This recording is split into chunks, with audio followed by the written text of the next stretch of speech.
So without further ado, if I just hand over to Professor Ian Barker on FSCCM, who is the Vice President Environment of the Institute of Water.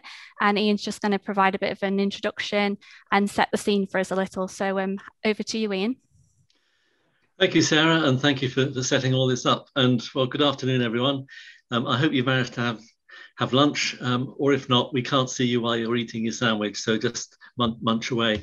Yeah, I'm delighted to be introducing this webinar because the new award of Registered Environmental Practitioner is something that I'm really pleased to see that Society for the Environment have introduced. So I think it fills an important gap between the registered environmental technician and chartered environmentalist. And for those of us in the water sector, I think it's a really important award because we're all practitioners. You know, for all of us, whatever our role is, you know, we're here to do two things. We're here to look after the interests of customers in terms of providing clean, reliable drinking water, and we're here to protect and improve the environment. And thinking about what that means, it's a practical application of what we're doing across the whole sector, whether you're in a water company, in a consultant, a contractor, or elsewhere in the supply chain in manufacturing. Everything we do is ultimately about looking after the environment. And wherever you go on the media at the moment, you know, environment is increasingly front and center of our thinking. You know, whether it's climate change, net zero, and the whole climate emergency, whether it's the ecological emergency, which is affecting us hugely in the United Kingdom as well as more widely, or whether it's increasing concern about pollution, both from the water industry and from agriculture and urban runoff. So all of us in our way will be contributing to minimizing those impacts. And I hope that some of you on the call are engineers and scientists, as well as folk in a more mainstream environmental role, because I think the Registered Environmental Practitioner qualification is something which can be a great adjunct to maybe your professional engineering or scientific qualification, because it demonstrates a commitment to competence in and knowledge of environmental issues. And if you're working in sustainable drainage, controlling pollution at the wastewater works, or working in terms of helping a water company get to zero carbon, you're contributing to the environment, and this Registered Environmental Practitioner award could well be for you. So I hope some of you will think about that as well. So this afternoon, we're going to hear a bit more from Sarah Ridgeon, who introduced us. And Sarah is the Policy and Communications Officer at Society for the Environment. And if you're not quite sure what SocEnv is, then Sarah will explain all about that. And then we'll go on to hear from our very first ever Registered Environmental Practitioner, Steve Coles from Anglian Water, who'll just talk about what motivated him and what it's like to have the award. And then last but not least, Sarah Dunn, who's the Professional Registration Manager at the Institute of Water. And then we'll move on to Q&A. And as Sarah said at the beginning, don't forget, if you've got any questions, you know, however simple you might think they are, just post them in the Q&A and we'll pick them up after the presentations. So I'll hand back to Sarah now to talk to us about the REnvP qualification and Society for the Environment. Thank you, Ian. I think that's really set the scene quite nicely there. So thank you for your introduction. So as Ian said, I'm just going to cover a little bit more about SocEnv and also REnvP specifically. So if I just move on to the next slide. So environmental professional registration as a whole. So Society for the Environment, we license 24 professional bodies, including IWater, to award environmental professional registration to their members. So the three registrations available are the Chartered Environmentalist, CEnv, Registered Environmental Practitioner, which we'll talk more about today, and Registered Environmental Technician as well. And there are currently over 7,500 registrants globally, with around 15%, based outside of the UK. So I'm now going to provide a bit more information about REnvP, specifically why it was introduced and where it sits in comparison to the other environmental professional registrations, which, as noted, are REnvTech and CEnv.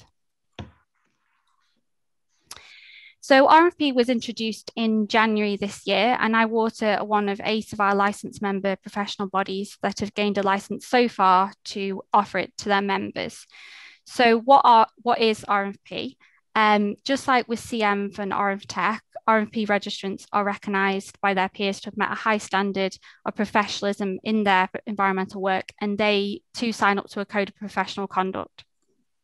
The registration is aimed at professionals working at a practitioner level.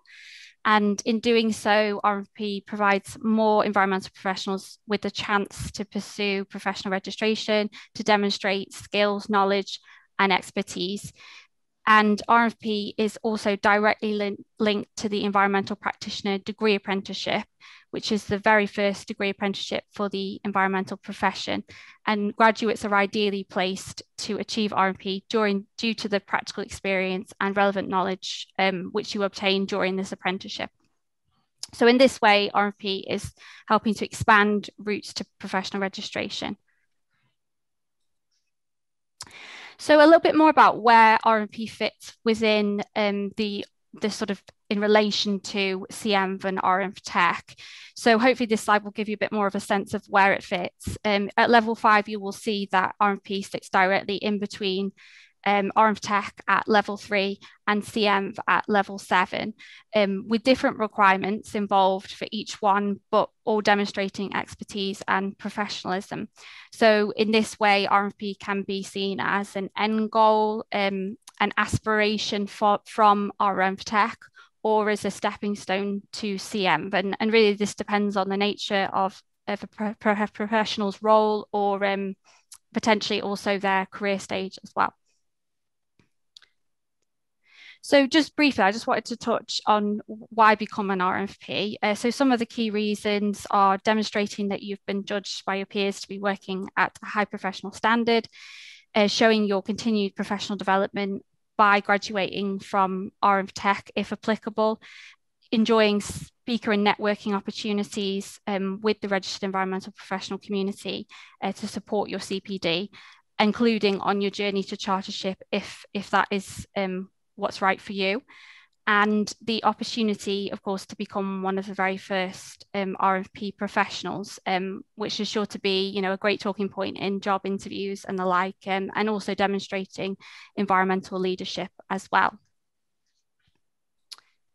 So I'm now just going to hand back to Ian for a conversation with Steve Coles, who recently became an REnvP via IWater and following his graduation from REnvTech. And Steve's going to provide a bit of a personal insight into his experience. So back to you, Ian. Thank you, Sarah, and welcome to Steve. Hope everyone can see him. And Steve, I'd just like to have a conversation with you about why you wanted to become a registered environmental practitioner. But first of all, you're a process controller at a water treatment works, and process controller doesn't really sound like an environmental job. So, what is it that you do that sort of links to the environment and gave you the ability to apply for and get this award? Hi, everybody. Yeah, on the face of it, I guess a process controller doesn't really sound like there's much going on environmentally. But when you actually start to analyse the job role, we abstract water from 2 rivers to fill our own raw water reservoir, which is Rutland. I think both of the rivers that we abstract from move towards triple SIs. One of them a Ramsar site as well. The water that we abstract goes into Rutland Water, which itself is a Ramsar site and a triple SI. And then obviously, when we abstract the water and treat it, we have environmental constraints through ISO 14001, which ensures that we use the most efficient way of using chemicals and energy on site. So when you start analysing all the different parts of what a process controller actually does, there's an environmental link to everything that we do. So it's, I think people from different aspects of the water industry sometimes don't appreciate what it is they do that has a direct effect on the environment. And I would encourage everybody who's watching this or is interested in REnvP or REnvTech or CEnv to actually analyse what it is they do and pull out all the environmental strings that have consequences if the actions that we perform are in any way wrong.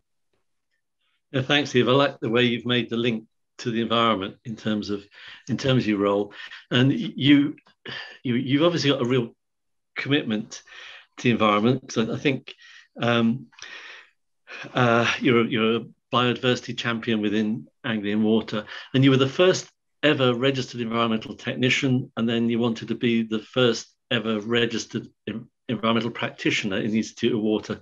So what made you want to apply for those awards? I'm not sure I ever wanted to be the first one. I think it was just a matter of luck and chance, really, that happened. What made me want to apply for them was that at the end of the day, I've been an environmentalist, I think, for most of my adult life without really knowing it. And so when I started in my current role at Anglian Water, there was the opportunity to improve some of the amenity land that we had at the treatment works that I work at, and so we've started developing it as a meadow to improve biodiversity. A REnvTech came along at the same sort of time that we were developing this meadow, and it seemed like a good fit. It indicated the work that we were doing with the meadow and improving biodiversity, and then link that in with what I do as a process controller as well. And it just so happened that as this program has gone on and as this work has gone on, the meadow is developed now up to the point where we've just became certified through the Soil Association as an organic water treatment work. So the hay that we produce is now registered organic, and that sort of coincided with the introduction of REnvP. So I don't think I'm the first REnvP in the country. I think I'm the first REnvP within the water industry. Yeah. So, it was more luck than judgment on the timing of the awards. And as part of the application for the award, the process includes a professional review with two assessors, and that was done online. I know that can sound daunting, having that interview. What was that conversation with the assessors like? It was absolutely fine. I was nervous about it, the same way that I'm nervous about doing this today. You want everything to be right, but both of the assessors were very accommodating. They gave me every opportunity to explain the contents of the application that I put forward to them. Both very good-natured, and I couldn't have faulted either of them. They were fantastic. Okay. So, you were understandably nervous, but as a process, you found it not too daunting. No, I think going through REnvTech first actually made REnvP a lot easier, because the way that REnvTech is laid out is very similar to the way that REnvP is laid out. And so once you've done one, it's a much smaller stepping stone than it is trying to go all the way to CEnv. I did, after I'd got REnvTech, I did try and get to CEnv early, and it was knocked back because I didn't have the experience, and that was fair enough. It was a learning experience, understanding that it was a very big step from REnvTech to CEnv. So REnvP is a very good stepping stone. It was, and it felt very natural as well. It felt like a very natural progression to go from one to the next. And quite a lot of your colleagues at Anglian Water, I know, have applied and got REnvTech, and in other companies too. To anyone who's thinking about going for REnvP, what would you say to colleagues on this call who are all here because they're interested in the award? So what would you say to them in terms of advice? Dive straight in. The industry is very environmentally skewed towards environmental good practice. I'm sure within every job role there's going to be the opportunity to show that you're working at a high environmental level with a good environmental understanding. What I would say is get yourself a mentor, whether that's through the Institute of Water or through your own company. spend some quality time with a mentor to work out where you can fill in all the detail of your requirements, and yeah, dive in and go for it. Yeah, and the point about a mentor's an important one, because it's someone to talk this through with, and the Institute of Water has got what I think is one of the best mentoring platforms to connect mentors and mentees that I've ever seen. So if you're thinking about going for a qualification like this, within the institute, there will be someone who will be able to help, not just guide you through the process, but help you think about some of the issues that you might be uncertain about. And finally, Steve, you're so far our only registered environmental practitioner, so unique in Anglian water and unique in the Institute of Water. What do your colleagues say to you about gaining this award? To be honest, I've tried to keep it quite quiet at the minute. I think there's something coming up in the Anglian water local news, so it will filter out eventually. But yeah, I will recommend it to anybody. The other thing I should have really said is a good CPD log it goes a long way to helping you capture what your all the information that you need to gather for both REnv Tech and then REnvP as well. So that's very beneficial, along with a mentor. But yeah, I'll when people approach me about it, then I will obviously be positive about it. But until that happens, I'll try and fly under the radar a little bit. Right. Well, you're on the front page of the Institute of Water's website, so I'm not going to go flying under the radar at the minute. Won't be easy to keep a low profile. Thanks, Steve. That's been really helpful. And your point about CPD is well made, because one of the things about gaining the award is, that it shows you're committed to a code of professional conduct and you're committed to continuing professional development. Because some people will say, I've been doing this job for 20 years, why do I need to go for a qualification? Well, you might have done it for 20 years, but what have you learned over that time, and how have you progressed in terms of your understanding of to do the job better and understand its wider implications? So just as Steve has thought about what he's doing as a process controller of the water treatment works in terms of the links back to pumping water out of important river habitats and making the best use of the land that he's got in terms of sustainability, that wider environmental awareness is something that you will develop if you're committed to continuing professional development. And I think most importantly for me, one of the things is it means that gaining an award, you're judged by your peers to be working at a professional standard, and that's worth a lot to someone personally, but also professionally and to an employer. So hopefully you're all on this webinar at the moment thinking, okay, this sounds really interesting, but how do I apply? What's the process? Where can I get some help? So I'll hand over now to Sarah Dunn, who is the Professional Registration Manager at the Institute of Water.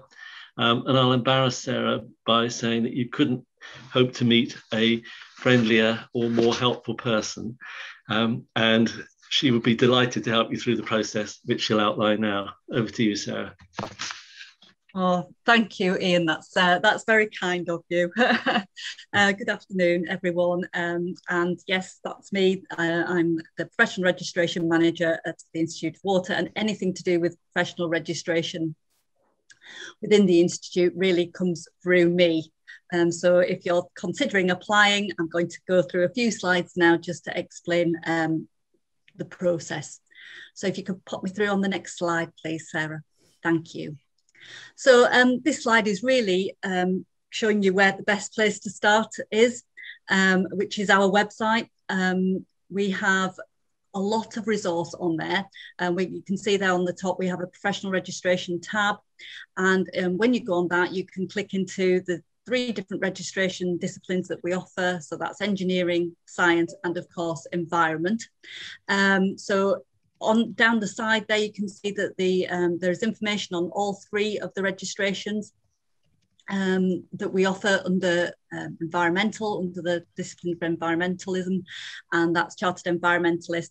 Registered Environmental Technician, and of course the new one, REnvP, Registered Environmental Practitioner. And that is really where I would suggest you go in the first instance, as that really has all the information that you're going to need in order to make an application. So if you can pop through onto the next slide, please, Sarah. Okay, so if you want to apply, what do? You've been on the website, you've had a look at the competencies. So on there are the list of the REnvP competencies. What do you do next? Well, perhaps you might not be a member of the Institute of Water yet. And if not, you need to sign up, because we can't accept applications from people who aren't already members. So the first thing you need to do is to register to become a member. It's really pleasing to hear that both Ian and Steve talked about our mentoring platform, because that's why I've put that on our slide there, that really ideally you should consider finding a mentor perhaps before you make an application, because that person is going to help shape and guide you through the process in terms of the content, the details that you're going to need for the when you write your application. And then, like I say, you need to really read and understand the REnvP standards. They're available on the website. And make sure when you read them, you're looking at this and thinking, right, can I meet each of these criteria? Have I got the evidence? Now, it might be that perhaps you haven't got the evidence yet. So it might be that you want to consider looking at the Registered Environmental Technician standards, because that might be more suitable for you. But you'll be able to find that on the website. So you download the guidance and the application forms. And remember, you'll need to provide evidence against all of the competencies as part of the application. You can't leave any of them out. But there is a single application form that allows you to complete the boxes. So it's pretty self-explanatory once you've had a little look at them. If you can move on to the next slide, please. Okay, as part of your application, you'll need to complete the full application form, but you'll also need a few other things. So we're looking for an up-to-date CV, a copy of your current job description, any relevant certificates that you might have. So not everyone who applies has got a degree in an environmental specialism, but if you have, that's great. We don't need to go back to, what you got for your GCSEs, but anything that you think would be relevant to your applications. It could be workplace certificates that you've got, or it could be, looking at more academic side. And as Steve mentioned, you would need a CPD record for the last 2 years. And also within that, we'd be looking for a bit of information. We're calling it a development action plan, but some sort of sheet that explains where you're thinking of going in the next year. So looking forward, as well as just a retrospective look back at what continuing professional development you've done over the last 2 years. And remember, that doesn't need to be formal, attending conferences or online conferences, as a lot of them have been in the last year or so. It can be lots of different things. It could be attending a meeting, it could be reading an article, it could be watching a documentary, it can be try and think about CPD in the widest sense. And you might have already got a record, and that's great, because then you've done half the job for yourself, but perhaps you'd be looking a little bit more retrospectively and writing down what you've done over the last couple of years. And that's fine, but yeah, do try and think of CPD in the broadest sense of the word. And yeah, we'd be looking for 2 sponsors as well. That's already on the application form.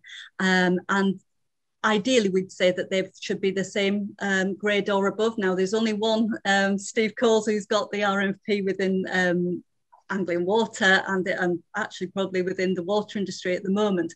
So we'd be willing to accept sponsors from perhaps people who are chartered environmentalists, or perhaps chartered in another discipline, or registered in another discipline, perhaps in science or engineering. But if you have any questions about that, I'd suggest you get in touch with me directly. We can talk about who else could be a suitable sponsor. If you can move me on to the next slide, please. Okay, so how will your application be assessed? So you've completed all the documents and you've sent in your application. Well, as Steve mentioned, you have a peer assessment review of all your written application documents, and then that's followed by a face-to-face professional review with 2 assessors, and those assessors will be, they might not be REnvPs, but they would likely be chartered environmentalists who are familiar and know inside and out the REnvP standard. And yes, it's nothing to be necessarily daunted by. It's a professional conversation about your application. They'll be interested in what you've told them that you've done, and they'll be wanting to find out more. It's usually described to me as like a professional conversation between like-minded professionals. Okay, so they have the face-to-face professional review, and then what happens? So our assessors will then complete an assessment sheet and will make a recommendation to award, or very occasionally to refer a candidate. And they make that recommendation to our internal environment panel. We definitely don't fail people. If a candidate wasn't suitable, it would be a referral, and we will be given plenty of feedback as to how your application needs to be improved, and the sort of things that you can do. But that's pretty rare. Usually it's an award notice, and that would go, like I said, to our environment panel. And then our internal environment panel aren't looking at the assessments in terms of the content that you've, as a candidate, have provided. They're checking really that the assessors have done their role correctly. Okay, and I think I've got one more slide. Thanks, Sarah. Yeah, just a few top tips there before you apply. So again, find a mentor, either on our mentoring platform. Have a look at that if you're a member. It's something that you have available to you, and that can be accessed through the website too. Spend some time getting your CPD record up to date. It's often something that assessors will say to me that it's perhaps one of the weaker areas of quite a few applicants. So if you can get your CPD record up to scratch before you make an application, that will stand you in good stead. And perhaps when you're writing your application, another bit of good advice from the assessors is make sure that you tell the assessors exactly what you have done as an individual, because it's you as an individual who will be receiving the award. So many of us work in teams and groups of people who work on a project or work on in a department, but you've really got to consider what your role is in that team or in that department, and make sure that you explain what you do and to the best that you can when you're completing your application. You know, use I instead of we did this and we did that. Use I as best you can. And then, yeah, finally, get in touch with me if you need any advice or support. You know, I'm on the end of the phone. I'm obviously on the end of this webinar, but yeah, I'm on the end of emails as well. And yeah, just, you know, if you have any questions, there's no such thing as a daft question. Just give us a shout and I'll try and answer it the best I can. Okay, that's me. Great. Thank you very much, Sarah. That's great advice there. And I would urge anyone to get in contact with Sarah if they need to know any more. And quite a number of questions coming through. And there's one which we hear a lot, and that's REnvP is at so-called level 5, Chartered Environmentalist level 7, which is a master's degree. Level 5 is a foundation degree. Mm-hmm. The question is, what happens if I haven't got a degree? You know, am I still eligible to apply for REnvP or CM? Absolutely, absolutely. So we have now for chartered environmentalists, we have a one-stage application form. So it used to be that people who didn't have a master's had to write a separate report that, you know, where a candidate could demonstrate their master's equivalence. We don't actually ask for that anymore. All that has been incorporated into the application, and it's the same for REnvP too. So if you don't have a bachelor's degree or a foundation degree or a master's, don't let that stop you from making an application. It's more important that you have the evidence and that you're working at that level, at the right level. And if you're stuck on anything, certainly your mentor, who would hopefully be an environmental registrant themselves, they would be the best person to guide you as well. But I definitely wouldn't let that be a barrier to an application. We've got plenty of people who have been successful who don't have the academic sort of qualifications behind that. Yeah, I'll just put in myself, and to say I haven't got a degree. My last formal qualification away from the water treatment side of the business was a HNC in lab science. So if I can do it without a degree, then anybody can. I think you're being too modest, Steve, but thanks, that's helpful. And just going through the questions, is there an amount of time, Sarah, between applying and submitting your application? So really, I suppose that's one and the same thing, because we really accept the application once you're ready. So you would be submitting it and applying at the same time. So you would complete the whole application. You would send in all your things like your CV and your job description and your CPD. You'd send all when you're ready, send it into to myself, and that would be the point when we would go to assessors. So the whole process can take a number of weeks, because all our assessors are volunteers, and we have a limited pool of assessors, so sometimes it can take a few weeks, but from submission to your professional review, you'd be looking perhaps on average 6 weeks, 8 weeks max perhaps, and then a few weeks after that, usually within 4 weeks, a candidate finds out the outcome. So, it's not an instant thing, but really all the hard work is done prior to submission. Yeah.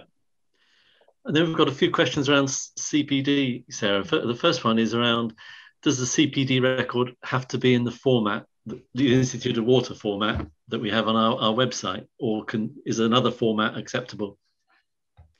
Yeah, I would say that we accept CPD in any format. I would say it's best practice what we have on our website. So if you haven't had a look, it's worth having a look on there, because there is a CPD cycle that we encourage people to use, because that way it fulfills all the elements that we believe is expected of a good CPD record. But you don't need to use our CPD portal to apply, and also on there is a CPD, like a template, a Excel template. You might find that useful. You might not. You might have something that you are already using. We absolutely wouldn't be encouraging you to, transfer what you currently use onto our platform or onto this spreadsheet version template. It's not necessary. We will accept the format that works well for you. But right. I would point you towards the CPD guidance, and just ensure that you're covering the elements of the CPD cycle that is on there. Yeah, thank you. Another question around CPD, which is again sort of related to the format, because I guess a lot of us don't keep our CPD record according to the 12 competencies. So if someone's got a record of their CPD with a mix of things that aren't sort of tailored to the competencies, would they need to revisit it and make it specific to this, or is a general CPD okay because the specific stuff is covered in the application form? I would say that you shouldn't really need to revisit it. It's a personal thing, CPD, so you shouldn't necessarily be needing to skew it or adapt it to fit the competencies. Really, yeah, I would imagine that you would look at at your CPD record and as a whole, and I think assessors would view it as a whole thing. They might identify parts that think, oh well, that's relating to that competency, but I wouldn't expect you to have to adapt it. Yeah, I think it would be fine as it in a more general form. Right, thanks. Question. Can you be a registered scientist and a registered environmental practitioner? Absolutely. You can hold more than one professional qualification. So whether you're a scientist or an engineer, you can have, if you like, your registration relating to being a scientist or an engineer, and also an environmental qualification as well. So it just demonstrates the breadth of your experience and capabilities by having more than one professional registration. And a question around the professional review, is it carried out by Institute of Water or Society of the Environment members? In other words, is it tailored to the water sector? And again, absolutely. At the Institute of Water, we have our own assessors, as Sarah said, volunteers, and it'll be someone from the Institute of Water who's very familiar with the water sector who will be carrying out the professional interview. So in other words, they'll be familiar with what you're talking about and how your capabilities stand in relation to the competencies for the Institute of Water. Sarah, is there anything that you'd like to add to that? No, I mean, I think also don't perhaps be fooled into thinking that because when you're writing your application, don't assume that necessarily you can use too many acronyms or assume the knowledge of the assessors. So make sure you do explain so although your assessors are likely to be involved in the water industry, they might not know exactly the sort of role that you do.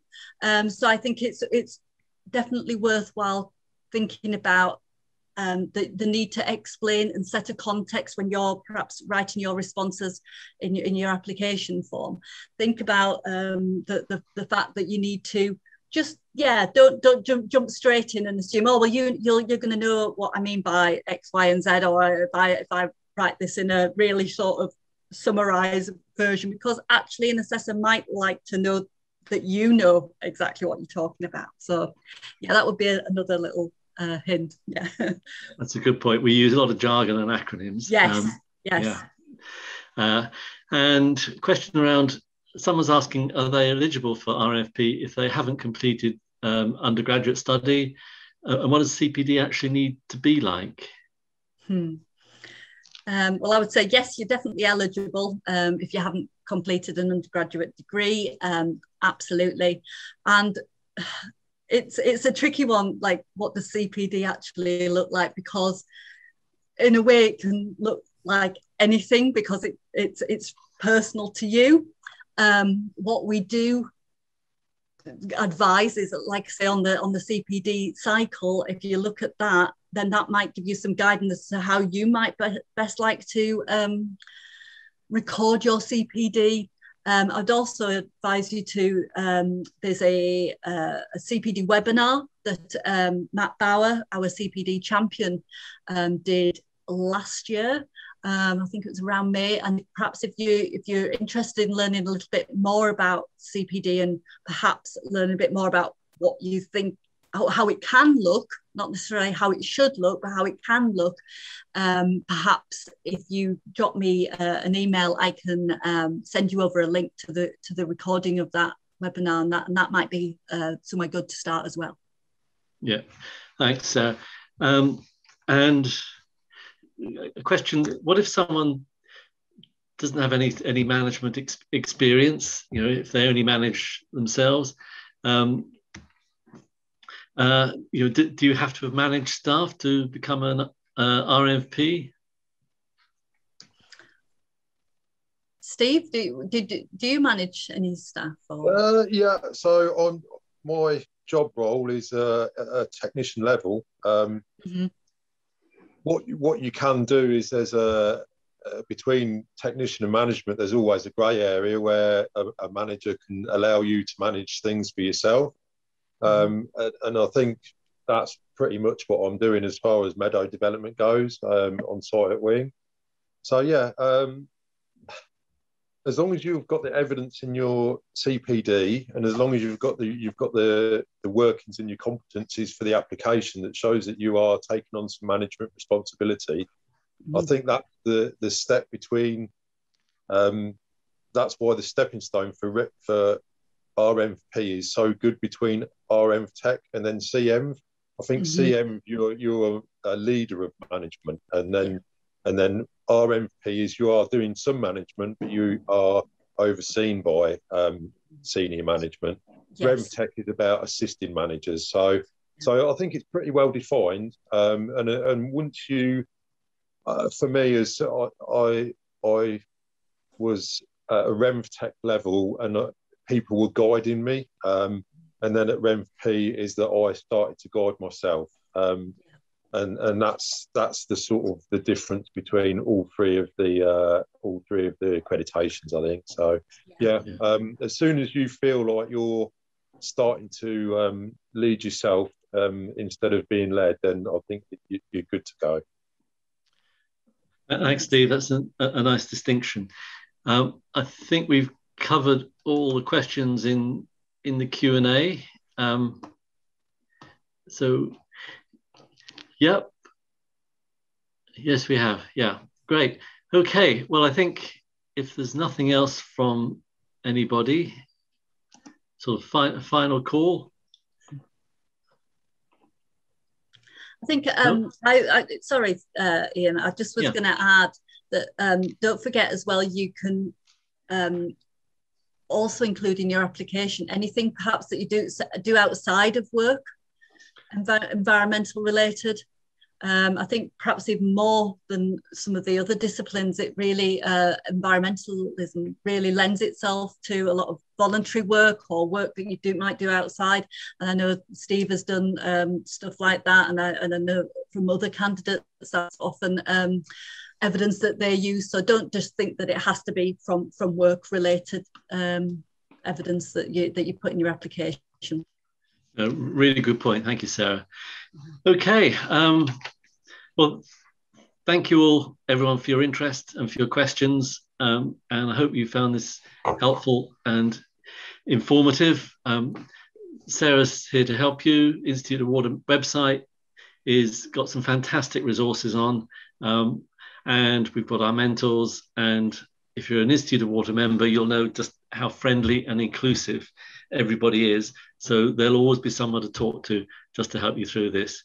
So thanks for the positive feedback coming through in the chat, much appreciated. And as one of my roles is to chair the environment panel, so I see all of the assessments coming through after the professional interviews. So really look forward to seeing lots of applications over the coming months. But don't forget, Sarah is there if you've got any questions. Well, thank you, all of you. That's Sarah for organising it. It was great.